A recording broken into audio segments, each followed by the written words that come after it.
In the 2017-2018 school year, the Texas Education Agency reported 429 teacher-student misconduct cases, up 42% from 2016. What is your thought when you hear this phrase, Texas leads the nation in improper teacher-student relationships? It's very unfortunate. Unfortunate enough to cause lawmakers in Austin to react. In May of 2017, Texas Governor Greg Abbott signed SB 7, a bill which expanded the requirements of who must report teacher misconduct and increased penalties for those failing to report. Texas House member Representative Hugh Shine was one of many who supported the bill. Well, the bill was very important. Yes, I did vote on the bill, and Senate Bill 7. It dealt with civil and criminal issues. Resignation, putting the event in the records of that individual. Also, the loss of health care with TRS associated with it.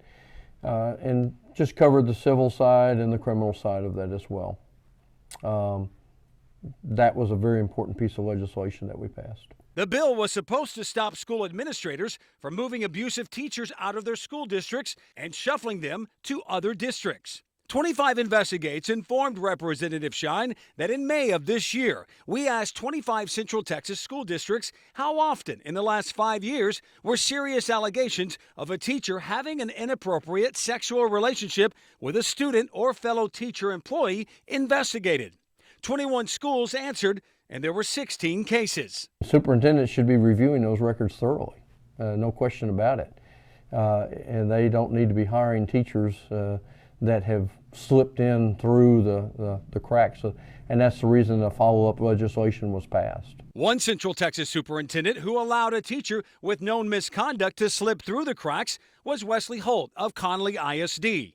In 2017, Holt hired educator John Simpson.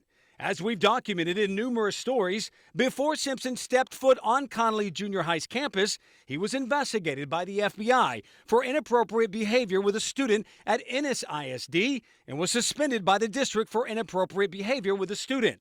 He was also suspended by the TEA for the 2016-2017 school year. That's what Senate Bill 7 was all about. And that's the reason Senate Bill 1230 came up, is to also add this to the private schools. Sources tell Central Texas News Now the hiring move by Holt was surprising, considering Mr. Simpson's record and Holt's background as Conley ISD's Director of Personnel, Human Resources from 2001 until 2004 and from 2007 until 2013. Right now, the Texas Education Agency has an online database that allows you to see whether a teacher's certification has been sanctioned. However, it has very little information regarding records of misconduct. For that, 25 Investigates sent an open records request to the TEA. So we asked Representative Shine if superintendents and principals saw the words suspended or certification or license revoked. Should that deter them from hiring teachers with misconduct? We would hope so. That's the reason you put those words in there, is for the purpose of raising an alarm that, hey, you need to look at this very closely to determine what the situation is before you make a decision about hiring someone. As far as SB 7 going far enough to actually enforce the law, we asked Representative Shine if he sees a day in the future where a teacher makes one mistake and a no-tolerance law is enacted. There's always that possibility. Fill in the blank.